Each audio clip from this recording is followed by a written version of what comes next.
অখিল গগৈ বৰ বেলেগ ধৰণৰ মানুহ। আমি ৰাতিপুৱা তেওঁক পীযুষে ফোন কৰি দিয়ে যে দাদা আজি কষ্টত আছো, অলপ অখিল দা জমাই থাকিব। তেওঁ জমাই থাকে। মইতো এছেম্বলিত কথা কোৱা তেওঁক কেতিয়াও শুনা নাই। চিৰিয়াছ কথা কিবা আজিলৈকে ভাষণ দিছে নেকি? 15 মিনিটৰ ভাষণ এটা আজিলৈকে আপোনালোকে মোক কওক যে ৰাজ্যপালৰ ভাষণ বা বাজেট বক্তৃতাৰ ওপৰত তথ্য বা গোটেইখিনি গোটাই প্ৰমোদ গগৈয়ে যেনেকে শিৱসাগৰ বিধায়ক কোন আছিল? প্ৰমোদ গগৈ ডাঙৰীয়াই যেনেকে বিধানসভাত ভাষণ দিছিলে তেনেকুৱা আজিলৈকে অখিল গগৈ এটাও ভাষণ দিছে নেকি? ফট কৰি উঠিব, আকৌ হাঁহি দিব, আকৌ ওলাই যাব, আকৌ বহি দিব। তেওঁতো এইবিলাক কৰি থাকে। তেওঁক চাই ভাল লাগে। সেইকাৰণে ময়ো তেওঁৰ সমষ্টিত কেম্পেইন কৰিব যোৱা নাইতো তেওঁৰ এগেইনষ্টত। মই এটা সমষ্টিতে হিন্দু প্ৰধান এটা সমষ্টিতে কেম্পেইন কৰিব যোৱা নাই, সেইটো হ'ল শিৱসাগৰ। কাৰণ বিধানসভাত তেওঁক প্ৰয়োজন আছে, নহ'লে ৰাস্তাত হুলস্থুল কৰি থাকিলেহেঁতেন 5 বছৰ।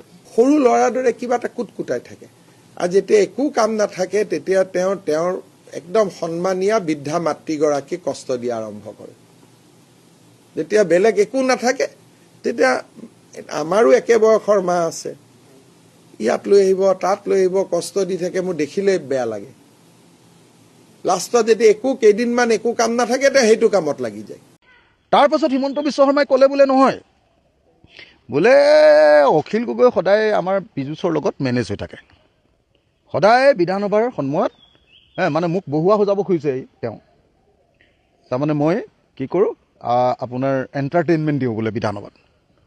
হিমন্ত বিশ্ব শৰ্মাইহে গম পায় নিজেই যে বিধানসভাত মই তেওঁক কি এণ্টাৰটেইনমেণ্ট দিওঁ। আচল পিচি পেলাওঁ। তেওঁ কৈছে বোলে মই পীযুষৰ কথা মতে, পীযুষ হাজৰিকাৰ কথা মতে বোলে মই কি কৰোঁ, কি প্ৰশ্ন সুধিব লাগে সুধোঁ, কি ক'ব লাগে কওঁ।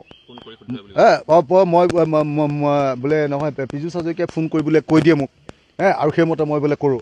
তেতিয়াহ'লে মই এটা কথা কওঁচোন, মই যে হিমন্ত বিশ্ব শৰ্মাক কৈছিলোঁ বিধানসভাত যে আপুনি অসমৰ আটাইতকৈ 2 নম্বৰী মুখ্যমন্ত্ৰী, সেইটো পীযুষ হাজৰিকাই ফোন কৰি মোক ক'বলৈ দিছিলে নেকি? 1 নম্বৰ। 2 নম্বৰ, তেওঁ যে মোক কৈছিলে, তেওঁ যে মোক কৈছে যে নহয় পীযুষ হাজৰিকাৰ কথা মতে মই বিধানসভাত কাম কৰোঁ।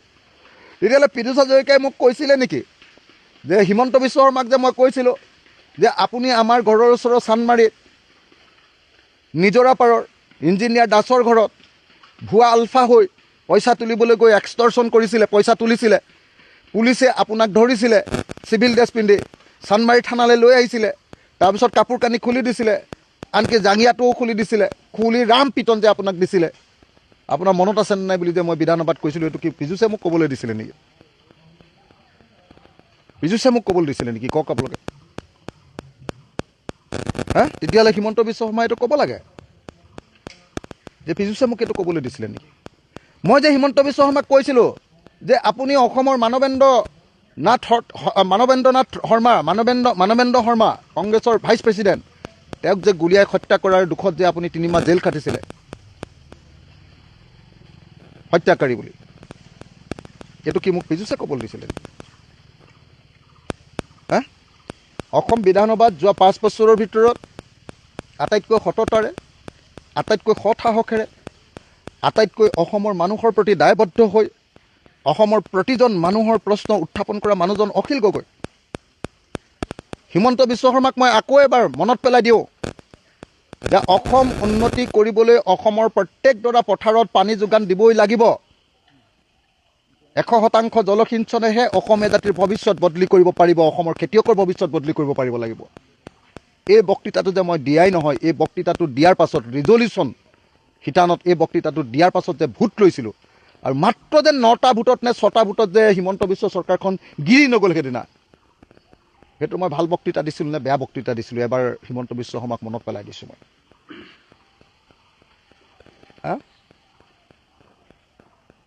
মই বেছি দীঘলীয়াকৈ নকওঁ, কিন্তু মই আপোনালোকক এটা কথা কওঁ। যোৱা 5 বছৰত অসম বিধানসভাত মই যিবিলাক বক্তব্য দিছোঁ, মোক মাত্ৰ 1 মিনিট 47 ছেকেণ্ড দিয়ে, 2 মিনিট সময় দিয়ে। এই 2 মিনিটৰ ভিতৰত মই যেনেকৈ ঢিচিউ কৰি যি ধৰণে হিমন্তক মই গুলিয়াই দিওঁ, যেনেকৈ মই এটেক কৰোঁ, যেনেকৈ মই পইণ্টেড একদম এটেক কৰোঁ, কোনোবা MLA অসমৰ ইতিহাসত তেনেকৈ জন্ম হৈছিলে নেকি? হিমন্তক বগৰাই দিবলৈ মানুহ সাহস কৰা মানুহ কোন আছে অসমত? অসম বিধানসভাত কোনেও মাতিবলৈ সাহসেই নকৰে। মই এনেকৈ বুঢ়া আঙুলি দেখুৱাই দিওঁ, এই কোন হিমন্ত? মোক এটা দম দিলে 3টা দম দিওঁ মই। এইবিলাক কি মোক পীযুষ হাজৰিকাই শিকাই দিছে নেকি? এজন অসমৰ মুখ্যমন্ত্ৰীৰ ভাষা এনেকুৱা হোৱা উচিত নহয়। এজন অসমৰ মুখ্যমন্ত্ৰীয়ে মই জিকিলোঁ বুলিয়ে মোক এনেকৈ অপমানিত কৰিবলৈ বিচৰাটো কেতিয়াও মই মানি নলওঁ। মই জিকাটো কি অপৰাধ নেকি? শিৱসাগৰৰ মানুহে মোক জিকালে, আপোনাৰ 2 নম্বৰী ৰাজনীতিৰ বিপৰীতে আপুনি তোলা হত্যাকাৰীজনক নিজিকাই মোক জিকাই দিলে। এইটো কি মোৰ দুখ নেকি এতিয়া? তাৰ কাৰণে আপোনাৰ পৰা মই সদায় এনেকৈ নিন্দা খাই থাকিব লাগিব নেকি?